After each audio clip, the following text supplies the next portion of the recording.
ಹುಟ್ಟಿದ್ದು ಹೊಲಿಮನಿ ಅಂದ್ರೆ ಆಗ್ಲೇ ಒಂದು ಹಾಡು ಹೇಳಿದ್ರಲ್ಲ, ಮುಟ್ಟಿ ಗಟ್ಟಿ ಆದ್ಮೇಲೆ ಈ ದೇಹ ಹುಟ್ಟಿದ್ದು ಅಂತ.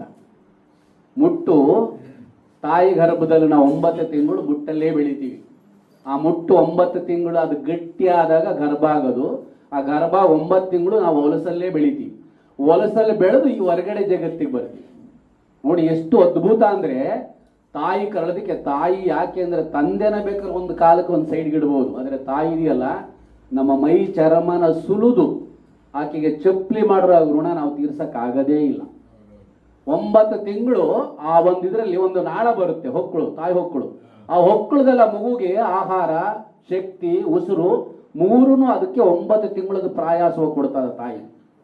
ತಾನು ಉಂಡಿದ್ರಲ್ಲಿ ರಕ್ತ, ರೇತು, ಜೀವ, ಮಾಂಸ ಪ್ರತಿಯೊಂದು ಆ ತಾಯಿನ ಅರ್ಧ ತಗೊಂಡು ಹುಟ್ಟತಾನ. ಹೊರಗಡೆ ಜಗತ್ತಿಗೆ ಬಂದಾಗ ಆ ತಾಯಿ ಕರಳ ಕಟ್ ಮಾಡ್ತಾರೆ, ಇಲ್ಲಿ ಉಸಿರು ತಗೊಳ್ಳುತ್ತೆ. ಉಸಿರು ಅದು ಶಿಶುನಾಳ, ಇದು ಶ್ವಾಸನಾಳ. 9 ಬಾಗಿಲು ದಾಟ ಹೊರಟುವಾಗ 9 ಬನಾಳ.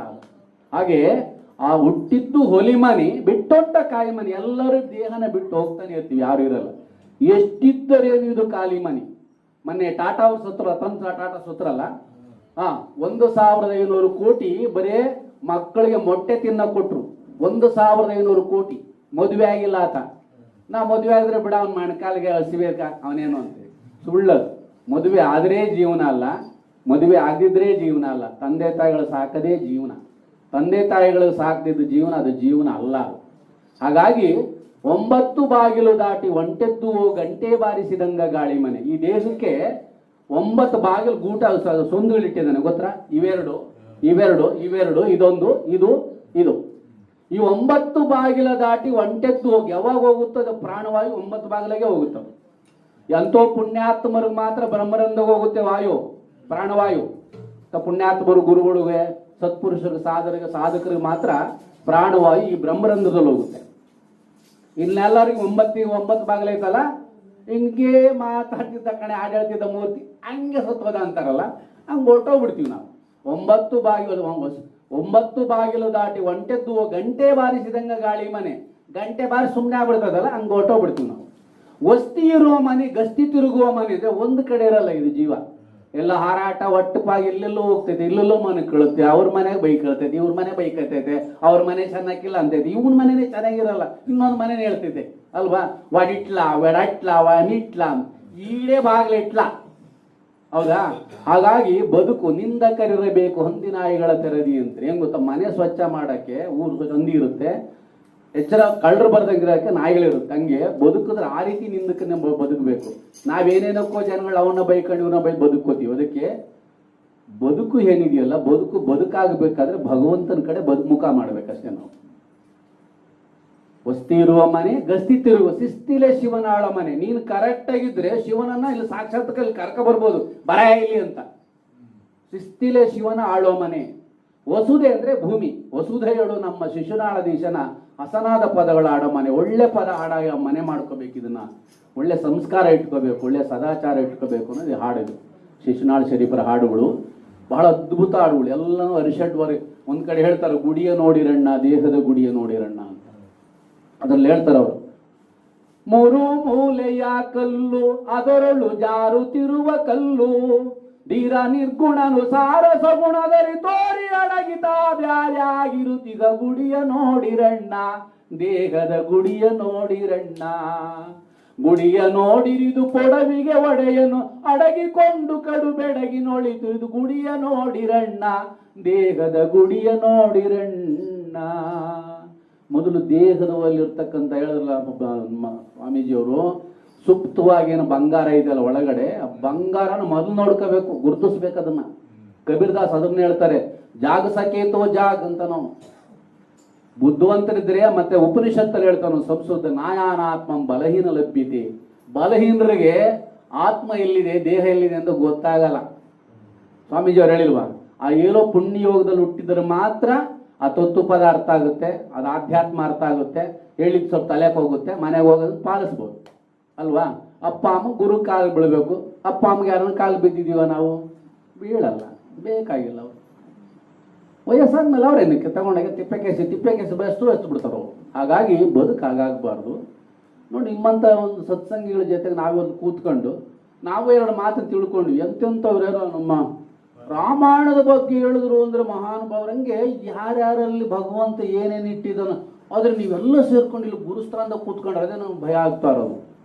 ಇಂತಿತ್ತೋರಿದ್ದೀರಿ, ಅದಕ್ಕೆ ಸಾಧಕರಿರಬೇಕು. ಜಗತ್ತು ಹಾಗೆ ಇರೋದು. ಈ ಎಳವನಕಟ್ಟೆ ಗಿರಿಯಮ್ಮ ಅಂತ ಹೇಳ್ತೊಳ್ಬು ಸಾಧ್ವಿಯಕ್ಕೆ ವಿಷ್ಣುನ ಬೈತಾಳವಳು. ಯಾಕೆಂದ್ರೆ ಅವನು ಹಂದಿ ವೇಷಧಾರ ಬಂದಿರ್ತಾನಲ್ಲ ಭೂಮಿ ಎತ್ತಕ್ಕೆ, ವರಾವತಾರ. ಅವನು ಬೈತಾಳವನ್ನ, ಇಂಥವಾಗಿ ಹಂಗ ನೀ ಮನಸೋತೆ ಬಹು ಪಂಥವನಾಡಿದ ಜಗನ್ಮಾತೆ ಅಂತಳು. ಆವಾಗ ನಾರುವ ಮಯ್ಯ, ಅವನೇನು ಮೈಯೆಲ್ಲ ನಾರ್ತೈತ, ಅವನೇ ವಿಷ್ಣು, ಅವ್ನು ಸರಿ ಇಲ್ಲ ಕಣೆ, ಅವನೇಂಗೆ ಕಟ್ಕೊಂಡೆ ಅಂತ ಲಕ್ಷ್ಮಿನ ಬೈತಾಳಕ್ಕೆ. ಅದಕ್ಕೆ ಭಗವಂತರೊಳಗಡೆ ನಾವಾದರೆ ನಮ್ಮೊಳಗಡೆ ಭಗವಂತ ಆಗ್ತಾನೆ. ನಾವೇನು ಮಾಡ್ತಿದ್ವಿ, ಬೆಳಿಗ್ಗೆ ಎದ್ದು ಹಿಂಗೆ ಓಡ್ರೋ ಮಾರ ಅಂದ್ರೆ ಹಿಂಗೆ ಓಡ್ತಿರ್ತೀವಿ. ಇದು ಪ್ರಾಬ್ಲಮ್ ಆಗ್ತಾ ಇರೋದು. ಗುರು ಉಪದೇಶ ಇದೆಯಲ್ಲ, ಗುರು ಉಪದೇಶವನ್ನು ಆಲಿಸಿ ವಚನಗಳು ಇದೇ ಮುಕ್ತಿ ಅಂತ ನಿಜಗುಣ ಶಿವಗಳು ಹೇಳ್ತಾರೆ. ಕೋಲಾರ ಪ್ರಾಂತ ರಾಜರವರು ಒಂದು ಕಾಲಕ್ಕೆ ನಿಜಗುಣ ಶಿವಗಳು ಆ ರಾಜರು ಬಿಟ್ಟೋಗ್ಬಿಡ್ತಾರೆ, ಅಲ್ಲಿ ದೇಶನೇ ಬಿಟ್ಟೋಗ್ಬಿಡ್ತಾರೆ, ರಾಜ್ಯನೇ ಬಿಟ್ಟು ಹೋಗ್ತಾರೆ. ಹಂಗೆ ಎಂತೆಂಥವ್ರು ಏನೋ ಬಿಟ್ಟಾರೆ, ನಾವು ಅಹಂಕಾರ ಬಿಡ್ತಿಲ್ಲ ಅಲ್ವಾ, ವ್ಯಾಮೋಹ ಬಿಡ್ತಾ ಇಲ್ಲ. ಆಮೇಲೆ ಅಂತರ ದುಡ್ಡು, ಇವು ಅಂತ ಬಟ್ಟೆ, ನನ್ನ ಜಮೀನು, ನನ್ನ ಮನೆ, ನನ್ನ ಒಡವೆ, ಇದನ್ನ ಬಿಡ್ತಾ ಇಲ್ಲ. ಯಾಕೆ ಬಿಡ್ತಾ ಇಲ್ಲ ಅಂದರೆ ಅದು ಬಂಧನನೇ ಹಂಗೆ, ಅದು ಅಂಟ್ಯಾಕೊಂಡ್ಬಿಟ್ಟಿರ್ತೈತೆ. ಅದು ಅಂಟ್ಯಾಕೊಂಡು ಈ ಕಡೆಗೆ ಬರೆದ್ರೆ ಅದು ಕರೆಕ್ಟ್ ಅವ್ನು ಗಂಡ ಅವ್ನು ಗೊತ್ತಾಗ್ಬಿಡ್ತದೆ ಅವ್ನು. ಇವಾಗ ಬೇಡ ಇವರು ಕಬೀರದಾಸರು, ತುಳಸಿದಾಸರು ಅಂತ. ನಿಮಗೆ ತುಳಸಿದಾಸರು ಗೊತ್ತಿರ್ಬೇಕಲ್ಲ. ತುಳಸಿದಾಸರಿಗೆ ಹೆಂಗೆ ಆಧ್ಯಾತ್ಮ ಬಂದು ಗೊತ್ತರ? ತುಳಸಿದಾಸರಿಗೆ ಮದುವೆ ಆಗುತ್ತೆ, ಹೆಂಡತಿನ 5 ನಿಮಿಷ ಬಿಟ್ಟಿರಲ್ಲ. ಅವರು ಬ್ರಾಹ್ಮಣ ವೈದಿಕರಲ್ವಾ, ಮೊದಲು ತಂದೆ ತಾಯಿ ಕೇಳ್ಕೊಂಡೆ ಹೆಂಡತಿನ ಕರ್ಕೊಂಡು ಹೋಗ್ಬೇಕಾಯ್ತು. ಅವ್ರು ಹಂಗಿದ್ರು. ಇವನೆಲ್ಲ ಹೋಗಿದ್ದ ಕನಿಷ್ಠ ಪಕ್ಷ ಪಕ್ಕದವ್ರಿಗೆ ಅವನು ಕೆಲಸಕ್ಕೆ ಕರಿ ಕಳಿಸಿದ್ರು. ಅವ್ರ ಅಪ್ಪ ಅಮ್ಮ ಹೆಂಡತಿನ ಕರ್ಕೊಂಡು ಹೋಗ್ಬಿಟ್ರು. ಯಾರು? ಅವ್ರ ಅತ್ತೆ ಮಾವ. ಯಾರು ಕಳಿದ್ರು? ಅವ್ರ ಅಪ್ಪ ಅಮ್ಮ ಕಳಿಸಿದ್ರು. ಮೊದಲೇ ನೀವೆಲ್ಲ ಹೇಳ್ಬೇಕು, ನಿಮ್ಮ ಅಪ್ಪ ಅಮ್ಮ ನಿಮ್ಮ ಹೆಂಡತಿನ ಕಳಿಸೋರು ಗೊತ್ತಲ್ಲ ಅಲ್ವಾ? ನೀವು ಕಳಿಸಂಗಿರ್ಲಿಲ್ಲ. ಪುಸ್ತಕ ಯಾರೇ ಅಂದರೆ ಆಯ್ತು ಸುಮ್ಮನೆ. ಇವಾಗ ಹಂಗಲ್ಲ, ನಮ್ಮ ಹೆಂಡತಿ ನಾವೇ ಕಳಿಸ್ಬೇಕು, ಇದು ಪರಿಸ್ಥಿತಿ. ಹಂಗೆ ಕರ್ಕೊಂಡು ಹೋದ್ರು.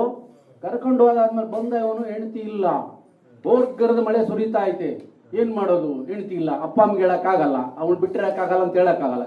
ಹಿತ್ಲು ಬಾಗಲಾಗ ಹೊಲ್ಟ ನಡ್ಕೊಂಡು ಹೋದ, ಮಳೆಗೆ ನಡ್ಕೊಂಡು ಹೋದ. ಅವ್ರು ಊರಿಗೆ ಹೋಗ್ಬೇಕಾದ್ರೆ ಫುಲ್ ಮಳೆ, ಹಿತ್ಲು ಬಾಗಲಾಗೆ ಹೋಗ್ಬೇಕಲ್ಲ, ಅಪ್ಪ ಅತ್ತೆ ಮಾವನ್ ಕೇಳಂಗಿಲ್ವಲ್ಲ. ಹಿತ್ಲು ಬಾಗಲ ಒಂದು ಹೆಬ್ಬ ಉಳಿದಿರ್ತದೆ, ಹೆಬ್ಬ ಹೊತ್ಕೊಂಡು ಹೋಗ್ತಾನೆ ಮ್ಯಾಲಕವ. ಅವಳು ನೋಡ್ತಾ ಇರ್ತಾಳೆ ಕೆಳಗಡೆಯಿಂದ, ಇವ್ನು ಏನು ಹಿಂಗೆ ಬರ್ತಾನೆ ಹುಚ್ಚ ಹಂಗೆ ಅಂದು. ಅವ್ ಜನವಾರ ಇದ್ರು ಅವನು ಕೊಚ್ಚೆಲೆಲ್ಲ ಒಂದು ವಿಚಾರ್ಕೊಂಡು ಬರ್ತಾನ. ಅವನು ಮೇಲೆ ಬಂದಾಗ ತುಳಸಿ ನಿನ್ ಬಿಟ್ಟಿರಕ್ಕಾಗಲ್ಲ, ಆಕೆ ಸಿಂಪಲ್ ಆಗಿ ಒಂದೇ ಮಾತಾಡ್ತಾಳೆ. ಇಷ್ಟೆಲ್ಲ ಅವಸಾರ ಬಿಟ್ಕ ಬಂದಲ್ಲ, ಭಗವಂತ ಸಿಕ್ಕಿಲ್ಲ ಅಂತ ಏನಾನ ಹಿಂಗೆ ಇದ್ದಿದ್ರೆ ಭಗವಂತ ಸಿಕ್ಕನ ಅಲ್ವೇನ್ರಿ? ಅವಲೇ ಕಾಲಿಗೆ ಬಿದ್ದ ಹೆಂಡತಿ ಹೊಟ್ಬಿಟ್ಟ ದೇಶಾಂತರ. ಅದಕ್ಕೆ ಅವನ ತುಳಸಿದಾಸ ಅಂತ ಹೇಳಿದ್ದು. ಹೌದು, ತುಳಸಿದಾಸ. ತುಳಸಿಗೆ ದಾಸ ಹೊಟ್ಬಿಟ್ಟು ಅವ್ರ ಮೂಲೆ ಗುರು ಅಲ್ವ ಅವಾಗ. ತುಳಸಿದಾಸ ಬರ್ತಕ್ಕಂಥ ರಾಮಾಯಣ ಓದ್ಬಿಟ್ರೆ ರಾಮಮಾಸ ಚರಿತ ಎಂತ ಅದ್ಭುತವಾಗಿದೆ. ಅದಕ್ಕೆ ನಮಗೆ ರಾಮಾಯಣ ಮಹಾಭಾರತಗಳು ಸುಮ್ಮನೆ ಇಟ್ಟಿಲ್ಲ. ಗುರುಗಳು ಅಷ್ಟೇ, ಗುರುಗಳು ಸುಮ್ಮನೆ ಸಿಗೋದಿಲ್ಲ. ನೋಡಿ, ನಮ್ಮ ಭೀಮರಾಜ್ ಅವರು 20 ವರ್ಷ ಕೆಳಗಡೆ ಪರಿಚಯ ಇಲ್ಲಿ ಪಕ್ಕದಾಗೆ ಇದ್ದು ನಮಗೆ ಸಿಗ್ತಾ ಇಲ್ಲ. ಹಿಂಗೆ ಯಾವಾಗ ಯಾವ ಕಾಲಕ್ಕೆ ಯಾರ ಅನುಭವಗಳು ಯಾರ ಪರಿಚಯಗಳಾಗುತ್ತೋ ಭಗವಂತನ ಬಿಟ್ಟಿದ್ದು.